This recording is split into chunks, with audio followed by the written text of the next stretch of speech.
ഇപ്പോൾ ഏറ്റവും പുതിയ വിഷയം ഷഫീഖ് കേസുമായി ബന്ധപ്പെട്ടാണ്. ഇപ്പോൾ ശിക്ഷാവിധി പറയുകയാണ് കോടതി. അനീഷയ്ക്ക്, അതായത് രണ്ടാനമ്മയ്ക്ക്, ഷഫീഖിനെ ക്രൂരമായി പീഡിപ്പിച്ച അനീഷയ്ക്ക് 10 വർഷം കഠിന തടവ്. ഷെരീഫ്, അതായത് ഷഫീഖിൻ്റെ പിതാവിന് 7 വർഷം കഠിന തടവ്. ഒരു കുട്ടിയെ കൊല ചെയ്യുന്ന സാഹചര്യമുണ്ടായ, ക്രൂരമായ രീതിയിൽ പീഡിപ്പിച്ച, തലയ്ക്കടക്കം പരിക്കേറ്റ ആ ആഘാതം ഇപ്പോഴും ഷഫീഖ് പേറുന്നൊരു സാഹചര്യം. കേരളത്തിൻ്റെ കരുതലായിരുന്നു യഥാർത്ഥത്തിൽ ഷഫീഖിനെ ഈ വിധത്തിലെങ്കിലും രക്ഷിച്ച് നിലനിർത്താനായത്.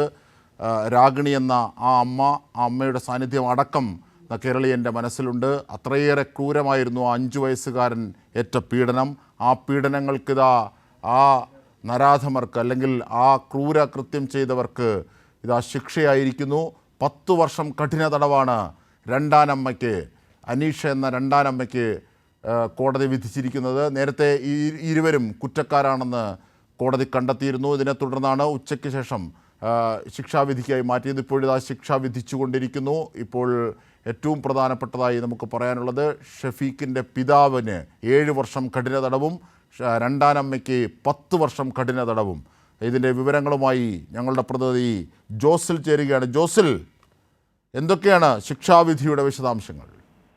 അജിംഷാദ്, ഞാൻ കഴിഞ്ഞ ഒരു ടെലിയിൽ പറഞ്ഞതുപോലെ തന്നെ ആണ് വിധി വന്നിരിക്കുന്നത്. 10 വർഷം കഠിന തടവാണ് ഈ രണ്ടാനമ്മയ്ക്ക് വിധിച്ചിരിക്കുന്നത്. അതായത് 307 വകുപ്പ് പ്രകാരമുള്ള വധശ്രമം അടക്കമുള്ള കേസ് ഉണ്ടായിരുന്നത് ഈ അനീഷയ്ക്കെതിരെയാണ്.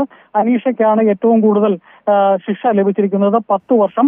അതുപോലെ തന്നെ വിവിധ വകുപ്പുകൾ പ്രകാരം വർഷങ്ങൾ പറയുന്നുണ്ടെങ്കിലും അതെല്ലാം ഒരുമിച്ച് അനുഭവിക്കുക എന്നുള്ളതാണ് കോടതി വിധി പറയുന്നത്. അതിന്റെ അടിസ്ഥാനത്തിൽ ചിലത് 3 വർഷവും 2 വർഷവും 1 വർഷവും ഒക്കെ ഓരോ വകുപ്പുകൾ പ്രകാരം പറഞ്ഞിട്ടുണ്ടെങ്കിലും ഏറ്റവും കൂടുതൽ കാലാവധി പറഞ്ഞിരിക്കുന്നത് ഈ 307 വകുപ്പ് പ്രകാരമുള്ള ശിക്ഷയ്ക്കാണ്. അത് 10 വർഷം കഠിന തടവാണ്. അപ്പോൾ 10 വർഷം കഠിന തടവ് ഈ അനീഷ അനുഭവിക്കണം. അതുപോലെ തന്നെ ഒന്നാം പ്രതിയായിട്ടുള്ള പിതാവ് ഷെരീഫ് 7 വർഷം കഠിന തടവ് അനുഭവിക്കണം എന്നുള്ളതാണ് പറയാനുള്ളത്. മറ്റ് വിശദാംശങ്ങളൊക്കെ ഇപ്പം കോടതിയുടെ കൃത്യമായ വിധി പ്രസ്താവം നമ്മുടെ കയ്യിൽ കിട്ടിയെങ്കിൽ മാത്രമേ പറയാൻ പറ്റുള്ളൂ. ഇപ്പോൾ പ്രധാനമായിട്ടും ഈ വിവിധ വകുപ്പുകൾ പ്രകാരം ഓരോ പ്രതിയും അനുഭവിക്കേണ്ട ശിക്ഷ കാലാവധിയും അതുപോലെ തന്നെ പിഴസംഖ്യയും ഒക്കെ ജഡ്ജി പറയുന്നുണ്ടായിരുന്നു. പക്ഷെ നമുക്ക് ഈ ജഡ്ജി അകത്തിരുന്ന് പറയുമ്പോൾ നമുക്ക് കേൾക്കുന്നതിന്റെ ഒരു പരിമിതി ഉള്ളതുകൊണ്ട് തന്നെ നമുക്ക് പ്രധാനമായിട്ടും ഇപ്പോൾ പങ്കുവയ്ക്കാനുള്ളത് ഏറ്റവും കൂടുതൽ ശിക്ഷ ലഭിച്ചിരിക്കുന്നത് 10 വർഷവും 7 വർഷവുമാണ്. അപ്പോൾ ഈ വകുപ്പുകളെല്ലാം ചേർത്ത് ഒരുമിച്ച് അനുഭവിക്കുക എന്നുള്ള കോടതി വിധി സാധാരണ വരുമ്പോൾ ഈ 10 വർഷവും 7 വർഷവും എന്ന് തന്നെ കണക്കാക്കാം. അനീഷയ്ക്ക് 10 വർഷവും ഷെരീഫിന് 7 വർഷവുമാണ്. ഈ പ്രധാനമായിട്ടും വകുപ്പുകൾ എന്ന് പറയുന്നത് 324, 326, 323 വകുപ്പുകൾ പ്രകാരമാണ് രണ്ടുപേർക്കും എതിരെ ചുമത്തപ്പെട്ടിരുന്നത്. ഈ രണ്ടാനമ്മയായിട്ടുള്ള ഈ അനീഷയ്ക്കെതിരെ മാത്രമാണ് 307 വധശ്രമ വകുപ്പ് ഉണ്ടായിരുന്നത്. ആ 307 വകുപ്പ് പ്രകാരമാണ് 10 വർഷം കഠിന തടവ്. അതോടൊപ്പം തന്നെ പിഴ സംഖ്യ 1 ലക്ഷം ആണ് എന്നുള്ളതാണ് കേൾക്കാൻ സാധിച്ചത്.